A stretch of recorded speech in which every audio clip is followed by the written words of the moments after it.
बंगाल बिहार नहीं है। हाँ। बंगाली जो है अंतिम समय तक लड़ेंगे, अब पता नहीं वो कुणाल घोष का है। हम्म।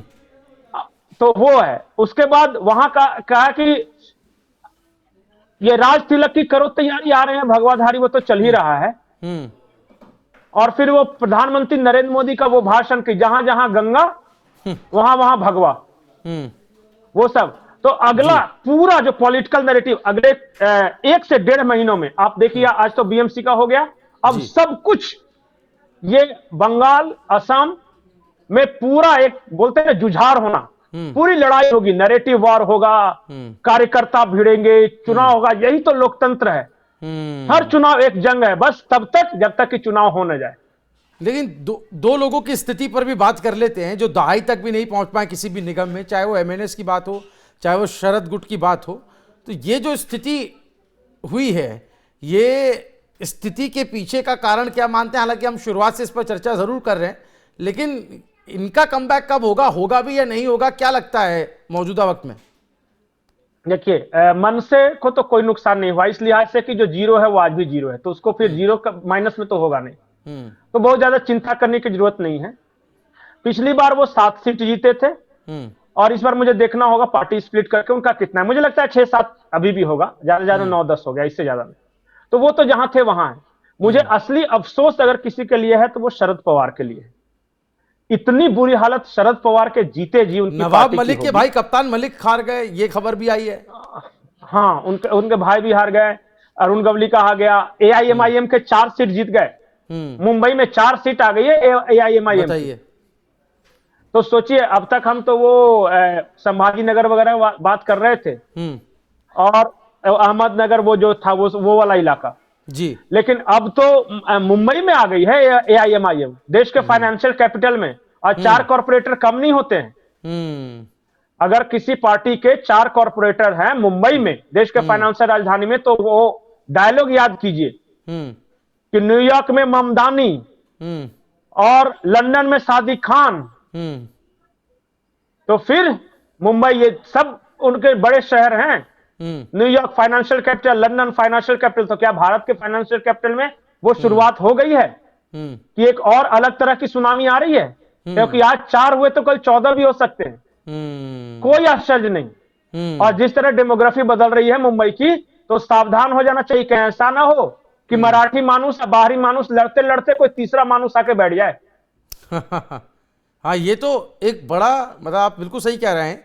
ये तो हमारे सामने एक ऐसा उदाहरण आ गया है जो सोचने पर मजबूर करता है। और ये जो वैक्यूम बना है पंकज जी, एआईएमआईएम के लिए जो स्पेस बना है यहाँ पर, ये तो मुझे बिल्कुल। लगता है कि इतना बड़ा ये एक बदलाव की तरफ भी है कि आप आपस में इस कदर गुत्थम गुत्थी में उलझ जाते हैं कि आप दूर की सोच ही नहीं पाते। बीजेपी इसको लेकर कितना कंसर्न नजर आती है, थोड़ा सा ये बताएं कि बीजे उनके एजेंडे में ये सब मैं चीजें कहाँ हैं? मैं जो पूरे देश भर में देख रहा हूं, जैसे जैसे कांग्रेस की जमीन खिसक रही है और जैसे जैसे वो बुरी तरह हार रहे हैं, मुसलमानों हम्म। को लग रहा है अब तो कोई पार्टी है नहीं। तो हम्म। जब कोई पार्टी बीजेपी को हरा नहीं पा रही, तो क्यों ना कोई अपनी पार्टी को खड़ा किया जाए और अपना हम्म। वोट दिया जाए। हम्म। इस देश में आज भी 20% मुसलमान है, हम्म। और 20% मुसलमानों ने अगर अपनी पार्टी खड़ी की तो 20% वोट वाली पार्टी हम्म। होगी। याद रखिए कि इस देश में जो 33% ले आता है वो सरकार बना लेता है। हम्म। अगर 20% मुसलमानों की पार्टी अगर किसी तरह तोड़ के, जाति में बांट के, दलितों को इधर उधर करके अगर 10% और इंतजाम कर ले, तो वो एक राइडिंग फोर्स हो जाएंगे पूरे देश में। जी। और दूसरी बात, रिसोर्सेस, जिस पार्टी का हैदराबाद में पकड़ हो और जिस पार्टी का मुंबई में पकड़ हो, हम्म। उस पार्टी के पास पैसे की कमी फिर नहीं रहती। हम्म। तो जो पैसे वाला पॉकेट है वहां भी ओवैसी, जो एक वोट बैंक, जिसको प्रोबेबल वोट बैंक कह सकते हैं, वो 20% वोट बैंक रखा हुआ है। अभी जी। तो जी। ठीक है, मुसलमानों को लग रहा है कि कांग्रेस बीजेपी को हरा सकती है तो कांग्रेस को हम्म। देना चाहिए, कहीं उबाठा हम्म। को या कहीं आरजेडी को। जिस हम्म। दिन इस देश के मुसलमानों को लग गया ना कि अब ये हम्म। सारी पार्टियां कोई बीजेपी को टक्कर नहीं दे सकती, वो अपनी पार्टी खड़ा करेंगे, और वो पार्टी ओवैसी की पार्टी होगी। हम्म। याद रखिएगा इस जी। बात को। तो आगे से 5 साल 10 साल बाद का राजनीति देखिए कि कांग्रेस का लगभग सफाया हो गया और उसके बीच एक नई पार्टी उभरी है।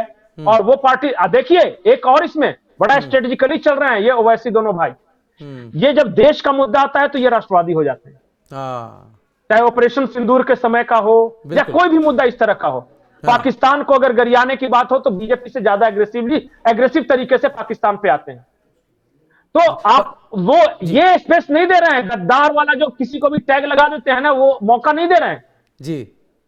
ये इस बात को साबित करना चाहती है कि हम हिंदुस्तानी मुसलमानों के पार्टी हैं। हाँ, और थोड़ी छोटी छोटी चीजें जब पकड़िएगा ना, तो देखिए ये बंगाल में भी चुनाव लड़ेंगे, ये बिहार में भी चुनाव लड़े हैं और अच्छी सफलता हासिल की है। हाँ। तो जिस पार्टी का पकड़ बंगाल में हो जाए, जिस पार्टी की पकड़ बिहार में हो जाए, जिस पार्टी की पकड़ महाराष्ट्र में हो जाए, हाँ। जिस पार्टी की पकड़ आंध्र प्रदेश में हो जाए, ये सभी बड़े सीटों वाले राज्य हैं। लोग तो ये तक कमेंट कर रहे हैं पंकज जी, हमारे इस वीडियो पर मैं देख रहा हूं, एक जय पटोले हैं जो कि महाराष्ट्र से ही हैं, वो लिख रहे हैं कि राज ठाकरे ने अंदर से बीजेपी को मदद की है।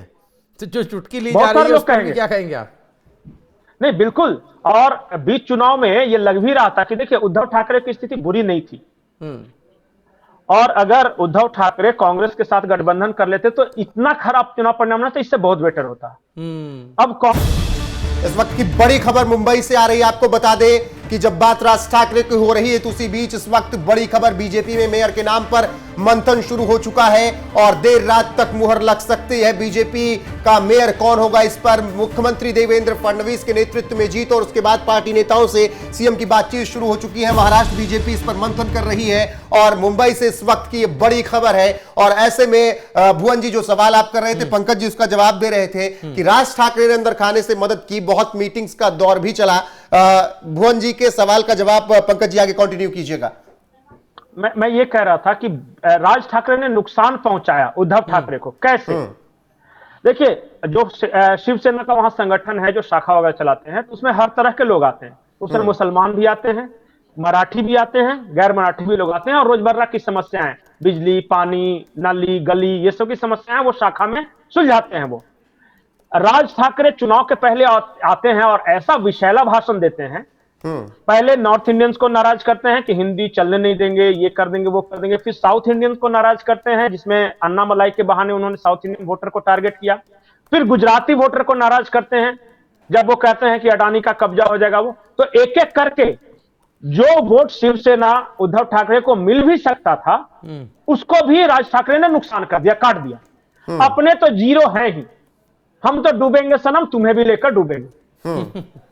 और यहां पर और जी एक चीज और है, थोड़ा सा कांग्रेस लगातार कह रही है, इमरान मसूद उनका भी अभी मैं वो देख रहा था, लेकिन यहां पर ईवीएम का राग अलापने वाली अब स्याही पर बात कर रही है। लेकिन यहां पर क्या उनके जो हमजोली में जो लोग हैं, यहां पर मैं यूबीटी की बात कर रहा हूं, क्या वो इन आंकड़ों के साथ भी इस एक्सक्यूज को सामने रखने में हाँ में हाँ भरेंगे? क्या वो भी स्याही का बहाना बनाकर अब उनके हाँ में हाँ मिलाएंगे? क्या आपको लगता है, या कांग्रेस अकेले ही राग अलापती रहेगी? नहीं, कांग्रेस भी नहीं। क्या महाराष्ट्र कांग्रेस के कुछ नेता ये राग अलापेंगे? क्या पृथ्वीराज चौहान स्याही पर सवाल उठाएंगे? क्या नाना पटोले सवाल उठाएंगे? क्योंकि जो महाराष्ट्र में है वो महाराष्ट्र की राजनीति करेगा ना। इमरान मसूद यूपी में बैठे बैठे स्याही जांच कर रहे हैं, और कांग्रेस के जो महाराष्ट्र के नेता है वो सब